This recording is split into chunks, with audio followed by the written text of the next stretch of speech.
Hello student, I think all of you are fine. So today we are discussing chemical bonding lecture number 2. Basically in this lecture number 2 we are discussing a very crucial fact which is known as Fajans rule. Fajans rule is one of the most interesting and excellent discussion in chemical bonding. So I think আমরাও সেই ব্যাপারটা ডিটেলে বুঝতে পারবো, ভালো করে দেখতে পারবো। So we are discussing Fajans rule. তো ফ্যাজান্স রুল ডিসকাশনের আগে আমি একটা কথা বলে দিই, সেটা হচ্ছে কোনো কম্পাউন্ডই পিওরলি আয়নিক হয় না, বা কোনো কম্পাউন্ডই পিওরলি কোভ্যালেন্ট হয় না। কোনো আয়নিক কম্পাউন্ডের মধ্যে to some extent covalent character থাকে, কোনো কোভ্যালেন্ট কম্পাউন্ডের মধ্যে to some extent ionic character থাকে। সো সেই ফ্যাক্টসগুলো নিয়ে যে সায়েন্টিস্ট কাজ করেছিলেন তার কিছু রুলস আছে যেগুলো আমাদের এই ডিসকাশনে ডিসকাস করতে হবে। So that's why we are discussing Fajans rule. Fajans রুলের single line concept, it states covalent character, CC বলে অনেক abbreviated as, in ionic compounds. Covalent character in ionic compound. সেন্টেন্সটা ভালো করে খেয়াল করবে। ওকে, so first we have to see the characteristics of covalent compounds. আগে আমরা আয়নিক কম্পাউন্ডসের ক্যারেক্টারিস্টিক্স ডিটেল ডিসকাশন করেছিলাম, কোভ্যালেন্টের ক্যারেক্টারিস্টিক্স ডিসকাশন করিনি। তা আগে একটু জেনে নিই, তারপরে ফ্যাজান্স রুলে ঢুকবো, তাহলে বুঝতে ব্যাপারটা সুবিধা হবে। Okay, so characteristics of covalent compound, generally যেগুলো আয়নিক কম্পাউন্ডসের হয় তার উল্টোটা হয় কোভ্যালেন্ট কম্পাউন্ডে। Just the reverse of ionic compounds generally have low melting point and boiling point, poor conductor of heat and electricity, obviously with some exception, obviously সবসময় আছে, সেটা তো আমাদের আছেই, যে কোনো জিনিসে এক্সেপশন আছে। Okay, so number 3, they have directional in nature. Directional ক্যারেক্টারিস্টিক্সটা কি আমরা আয়নিক কম্পাউন্ডের ক্যারেক্টারিস্টিক্স যখন পড়ছিলাম তখন আমি ডিসকাস করে দিয়েছিলাম। They are soluble in non polar solvent. Generally আমরা দেখেছিলাম ionic compounds are soluble in polar solvent, but covalent compounds are soluble in non-polar solvents. Okay, one of the interesting fact is that generally they are colored. এটা একটা interesting fact covalent কম্পাউন্ডের মধ্যে দেখা যায়। Okay, so now we are discussing Fajans rule. Fajans রুলের গল্পটা কি? গল্পটা হচ্ছে যে আমরা আয়নিক কম্পাউন্ড নিয়ে ডিসকাশন করব এবং তাতে দেখব তার মধ্যে কতটা কোভ্যালেন্ট ক্যারেক্টার ডেভেলপ করেছে। যত কোভ্যালেন্ট ক্যারেক্টার বেশি হবে তত আয়নিক ক্যারেক্টারের পার্সেন্টেজ কমে আসবে, তত কোভ্যালেন্ট ক্যারেক্টারের পার্সেন্টেজটা আরও প্রোনাউন্সড হবে, তত কোভ্যালেন্ট ক্যারেক্টারিস্টিক্সগুলো তার মধ্যে আরও বেশি ডেভেলপ করে যাবে। এই ডিটেল ডিসকাশন নিয়ে আমার হচ্ছে ফ্যাজান্স রুল। তো ফার্স্ট আমরা নর্মালি জানি যে কোনো আয়নিক কম্পাউন্ডের কেসে ক্যাটায়নের সাইজ ছোটো হয়, অ্যানায়নের সাইজ বড় হয়।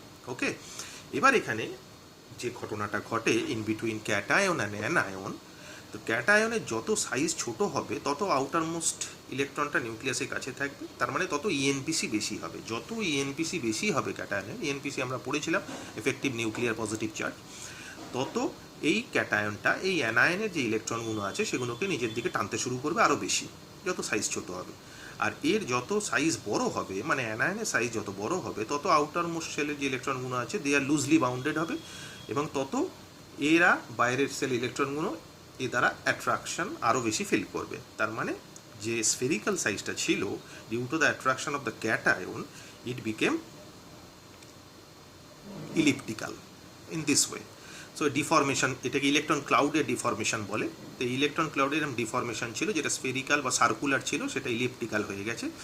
These electrons are now shared between cation anion. মানে এখন সিচুয়েশনটা এমন দাঁড়িয়েছে, আগে এটা ক্যাটায়ন আর অ্যানায়ন ছিল because it's a electrovalent compound. এবার সিচুয়েশন এমন ডেভেলপ করে গেছে যে ক্যাটায়নের অ্যাট্রাকশনের জন্য এই ইলেকট্রন ক্লাউডটা এই দুজনকার মাঝখানে চলে এসছে এই ডিফরমেশন হওয়ার ফলে, যার ফলে these electron now share between cation and anion, which is our concept of covalent character. ভালো করে দেখবে যে এই যে শেয়ারিং অফ ইলেকট্রন, এটা কিন্তু আয়নিক কম্পাউন্ডে ছিল না, কিন্তু আস্তে আস্তে ডেভেলপ করতে শুরু করছে। এখন শেয়ারিং অফ ইলেকট্রন আমরা কনসেপ্টটা কিন্তু পড়েছিলাম কোভ্যালেন্ট কম্পাউন্ডের মধ্যে। এখন সেই কনসেপ্টটা আয়নিক কম্পাউন্ডের মধ্যে ডেভেলপ করে যাচ্ছে, মানে আয়নিক কম্পাউন্ডের মধ্যে আস্তে আস্তে কোভ্যালেন্ট ক্যারেক্টার ডেভেলপমেন্টের শুরু হয়ে যাচ্ছে, ডেভেলপ করতে শুরু করছে। So that's why these electrons are now share between cation and anion, and these compounds became covalent.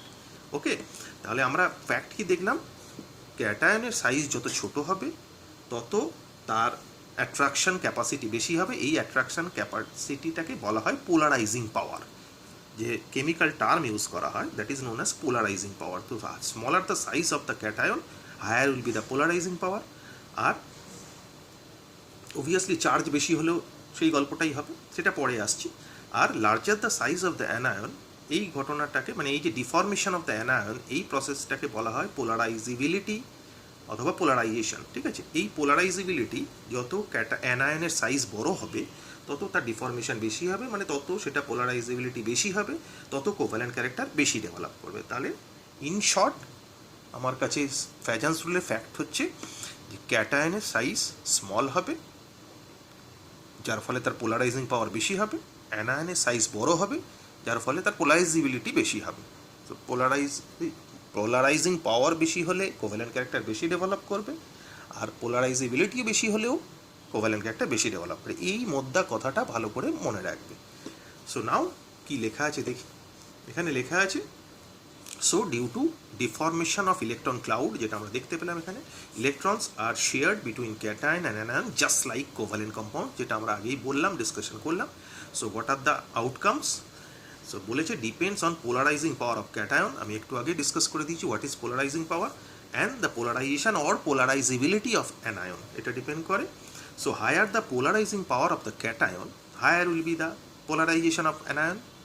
Polarising power যত ক্যাটায়নের বেশি হবে সে তত বেশি অ্যানায়নকে পোলারাইজ করতে পারবে, মানে অ্যানায়নের পোলারাইজেবিলিটি তত বেশি হবে। ওকে, সো যত বেশি পোলারাইজেবিলিটি হবে, so greater is the covalent character of the ionic compound. তো সেই আয়নিক কম্পাউন্ডের মধ্যে কোভ্যালেন্ট ক্যারেক্টারের ডেভেলপমেন্টটা আরও বেশি করে প্রোনাউন্স হবে, যার ফলে সেই আয়নিক কম্পাউন্ডটা কোভ্যালেন্ট ক্যারেক্টার বেশি হবে। ওকে, এবার ইন্ডিভিজুয়ালি আমরা আসি। ইন্ডিভিজুয়ালি আসছি একটা একটা করে। প্রথমে আমরা দেখছি cation, reason of polarizing power of cation. ক্যাটায়নের পোলারাইজিং পাওয়ার কার কার উপর ডিপেন্ড করে। সো এই পোলারাইজিং পাওয়ারটাকে আরেকটা সিম্বল দিয়ে রিপ্রেজেন্ট করে, that representing symbol is known as phi, which is also known as ionic potential. Ionic পোটেনশিয়ালের যখন আমি অ্যাপ্লিকেশন করব দেখাবো, আয়নিক পোটেনশিয়ালকে ফাই দিয়ে রিপ্রেজেন্ট করা, which is equals to charge by radius ratio. Charge by radius মানে ক্যাটায়নের চার্জ বাই ক্যাটায়নের রেডিয়াসকে বলা হয় ionic potential. Higher the value of ionic potential, on the other hand we can say higher the value of polarizing power of the cation, higher will be the covalent character. Synonymously we can say higher the value of ionic potential, higher will be the covalent character of the compound. Ionic potential car? obviously ক্যাটায়নের। সেখানে ফ্যাক্টসগুলো দেখি, যেটা একটু আগে discuss করলাম তার ডিসকাশনটাই।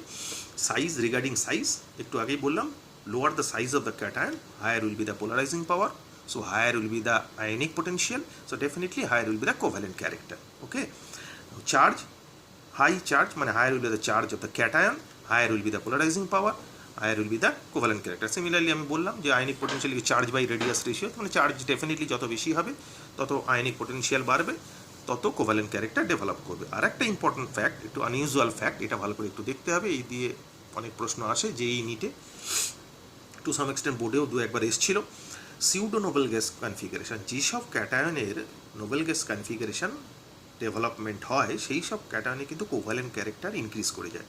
যেমন কি বলেছে, cation having pseudo noble gas configuration such as NH2 NP6 ND10 have high polarizing power, মানে হাই আয়নিক পোটেনশিয়াল, ডেফিনেটলি হবে কি high covalent character. What about the example? This are the example. Copper normal electronic configuration আমরা জানি 1s2 2s2 2p6 3s2 3p6 3d10 4s1। Copper plus 1-এ যখন যাচ্ছে convert 1s2 2s2 2p6 3s2 3p6 3d10। ভালো করে লক্ষ্য করলে দেখবে it is quite similar to this pseudo noble gas configuration, that is NH2 NP6 ND10, 3s2 3p6 3d10। এই ধরনের ঘটনা যাদের হয় তাদের ন্যাচারালি কি হয়, তাদের যেটা হয় সেটা হচ্ছে তাদের পোলারাইজিং পাওয়ার বেড়ে যায়। তাদের পোলারাইজিং পাওয়ার বেড়ে গেলে তাদের মধ্যে কোভ্যালেন্ট ক্যারেক্টার বেশি ডেভেলপ করে যায়। সেম ঘটনা ঘটে যেটা এখানে বললো যে having pseudo noble gas configuration have high polarizing power, so high covalent character. Same ঘটনা ঘটে কিন্তু সিলভার প্লাস এবং জিঙ্কের ক্ষেত্রেও, গোল্ডের ক্ষেত্রেও, সিলভার প্লাস আর গোল্ড প্লাস। Zn2 প্লাসের ক্ষেত্রে কিন্তু এই একই ঘটনা ঘটবে, কারণ Zn2 প্লাসের ক্ষেত্রে দেখছি 3s2 3p6 3d10, একই ঘটনা তার নিচে যারা আছে মানে ক্যাডমিয়াম আর মার্কারি তাদের ক্ষেত্রেও এই ঘটনা ঘটবে। Okay, this is the concept of Fajans rule considering the polarizing power or the ionic potential of cation. Now we are discussing in case of, what about in case of anion? Now we are discussing the polarizability or polarization of anion. So size obviously আমরা আগেই discuss করেছি যে অ্যানায়নের size যত বড় হবে, higher the size of the anion, higher will be the polarization or higher will be the polarizability, definitely higher will be the covalent character. Charge high the charge of the anion, high will be the polarisation, মানে high the charge of the anion মানে যেমন N3 minus আর ধরো Cl minus, এই দুটোর কেসে N3 minus আমরা Cl minus আর F minus ধরি, তাহলে সাইজটা একদম কাছাকাছি আসবে। ওকে, সো N3 মাইনাস আর F মাইনাসের যদি দেখি সাইজ প্রায় সেম, কিন্তু N3 মাইনাসের কেসে চার্জটা কিন্তু বেশি। ম্যাগনেসিয়াম নাইট্রাইড, আমি পরে একটা এক্সাম্পল দেখাবো ম্যাগনেসিয়াম নাইট্রাইড আর ম্যাগনেসিয়াম ফ্লোরাইডের, সেটা দেখতে পাবে। তো যাই হোক, এখানে যে পয়েন্টটা বলেছে high the charge of the anion, তার মানে N3 মাইনাসের চার্জটা বেশি F মাইনাসের তুলনায়, তার ফলে N3 মাইনাসে ইলেকট্রন ক্লাউডের নাম্বার অফ ইলেকট্রন বেশি, যত বেশি ইলেকট্রন হবে তত ডিফরমেশন বেশি হবে, যত ডিফরমেশন বেশি হবে তত কোভ্যালেন্ট ক্যারেক্টার বেশি ডেভেলপ করবে। এটা আমি ডিসকাস পরে এক্সাম্পল দিয়ে ডিসকাশন করে দেখাচ্ছি, তখন ব্যাপারটা আরও পরিষ্কার হয়ে যাবে। আপাতত মনে রাখার হচ্ছে high charge of the anion, higher will be the polarizability বা হাই পোলারাইজেশন হবে, so definitely high covalent character হবে। What about the application? অ্যাপ্লিকেশনের ক্ষেত্রে ভালো করে দেখো, বলেছে কোভ্যালেন্ট ক্যারেক্টার কীভাবে ডিক্রিজ করছে। LiCl, NaCl, KCl, RbCl প্রত্যেকটা ক্যাটায়নটা আলাদা কিন্তু অ্যানায়নটা same. So we are not interested about anion, we are seeing the cation. এখন এখানে যেটা দেখা যায় লিথিয়ামের সাথে প্রত্যেকটা charge same, Li+, Na+, K+, Rb+, তাহলে চার্জও সেম, তাহলে we are not interested about charge. Now about the size. Naturally লিথিয়ামের সাইজ সোডিয়ামের থেকে ছোট, তার মানে লিথিয়ামের আয়নিক পোটেনশিয়াল বেশি, তার মানে লিথিয়ামের কোভ্যালেন্ট ক্যারেক্টার কী হবে, এদিক থেকে এদিকে গেলে কোভ্যালেন্ট ক্যারেক্টার কী হবে, ডেফিনেটলি ডিক্রিজ করবে। তার মানে এদিক থেকে এদিকে গেলে, তার মানে এ বেশি কোভ্যালেন্ট, এ তারপরে কোভ্যালেন্ট, এ তারপর কোভ্যালেন্ট, এ তারপর কোভ্যালেন্ট, তার মানে লেফট টু রাইট গেলে কোভ্যালেন্ট ক্যারেক্টার কিন্তু ডিক্রিজ করছে, মানে আয়নিক ক্যারেক্টার ইনক্রিজ করবে। সিমিলারলি আরও দু একটা এক্সাম্পল আছে, BeCl2, MgCl2, CaCl2, NaCl। এবার অ্যানায়নের কেসে এই দুটো ক্যাটায়নের কেসে এক্সাম্পল দেখলাম। অ্যানায়নের কেসে NaCl, NaBr, NaI, আই এর সাইজ বড়, ডিফরমেশন বেশি, ডিফরমেশন বেশি মানে কোভ্যালেন্ট ক্যারেক্টার বেশি, তার মানে NaI is more covalent, deformation বেশি হচ্ছে মানে পোলারাইজেবিলিটি বেশি হচ্ছে। Br এর সাইজ আই এর থেকে ছোট, তার মানে এরকম হবে। তো এটা এদিক লেফট টু রাইট যত যাচ্ছি কি হচ্ছে, এটা বেশি কোভ্যালেন্ট, তার মানে কোভ্যালেন্ট ক্যারেক্টার ডিক্রিজ করছে, এই বেশি কোভ্যালেন্ট, তারপরে NaBr, তারপরে NaCl, কোভ্যালেন্ট ক্যারেক্টার ডিক্রিজ করছে, আয়নিক ক্যারেক্টার ইনক্রিজ করছে। সো কি বলেছে এখানে? এখানে বলেছে higher the covalent character of a compound, lower will be the ionic character. তখন ডেফিনেটলি তাই, কোনো একটা কম্পাউন্ডের মধ্যে যত কোভ্যালেন্ট ক্যারেক্টার প্রোনাউন্স হতে শুরু করবে তত তার আয়নিক ক্যারেক্টার ডিক্রিজ করতে শুরু করবে, তাই তো। সো ইম্পর্টেন্ট ফ্যাক্ট ইজ, যদি এরকম ঘটনা ঘটে, সলিবিলিটি ডিক্রিজ করে যায়, melting point boiling point decrease করে যায়, কারণ কোভ্যালেন্ট ক্যারেক্টার বাড়লে সলিবিলিটি কমে যাবে, মেল্টিং পয়েন্ট বয়লিং পয়েন্টও কমে যাবে, ইন্টেন্সিটি অফ দ্য কালার কিন্তু ইনক্রিজ করে যাবে। এটা আমি আগেই ডিসকাস করছিলাম যে regarding the characteristics of covalent কম্পাউন্ডের কালার, ঠিক আছে। তো এখানে যেহেতু কোভ্যালেন্ট ক্যারেক্টার ইনক্রিজ করে যাচ্ছে, তার মানে কালারের ইন্টেন্সিটিও ইনক্রিজ করে যাবে। Okay, so let us see some illustrative example for better understanding. So we are discussing problems and solution on Fajans rule. এখানে একটু কনসেপ্ট আমি আগেই দিয়েছিলাম, polarising power which is equals to ionic potential phi, that is equal to charge by radius ratio. So higher the polarizing power of the cation or higher the ionic potential of the cation, higher will be the covalent character. Let us see some illustrative example. Example number 1, NaCl melting point 775 degree centigrade, whereas AlBr3 is 97.5 degree centigrade. Although conceptually দুটো অ্যানায়নটা same, but cation is different.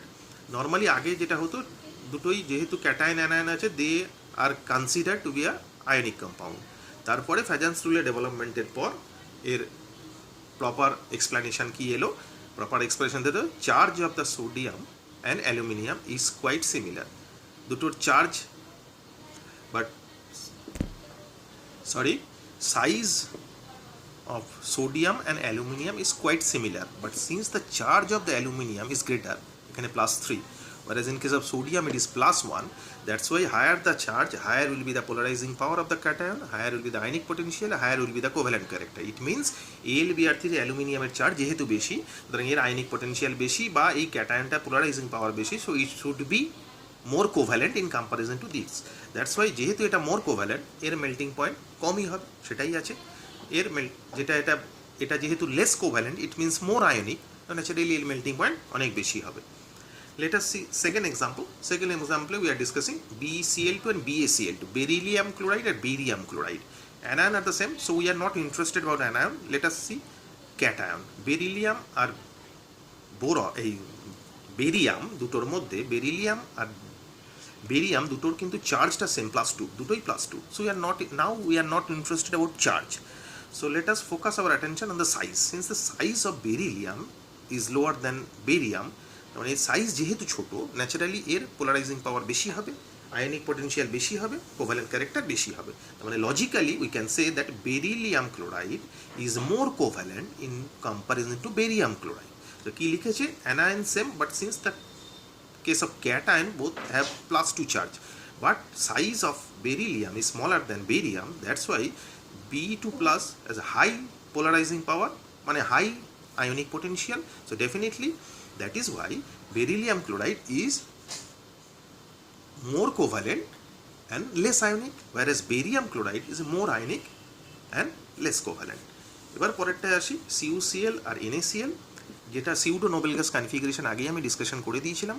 তো pseudo noble gas configuration হলে configuration এটা d অরবিটালে poor shielding effect, ENPC বেশি, polarising power বেশি, তার মানে কোভ্যালেন্ট ক্যারেক্টার বেশি হবে। তো CuCl is more covalent, less ionic, আর NaCl is more ionic, less covalent. That's why CuCl এর মেল্টিং পয়েন্ট কম হবে ইন কম্পারিজন টু NaCl। এবার পরেরটায় আসি, রিগার্ডিং অ্যানায়ন। এতক্ষণ ক্যাটায়নগুলো দেখছিলাম, অ্যানায়ন সেম ছিল, এবার অ্যানায়ন আলাদা, ক্যাটায়ন সেম। তো দুটো অ্যানায়নে দেখছি F- আর I-।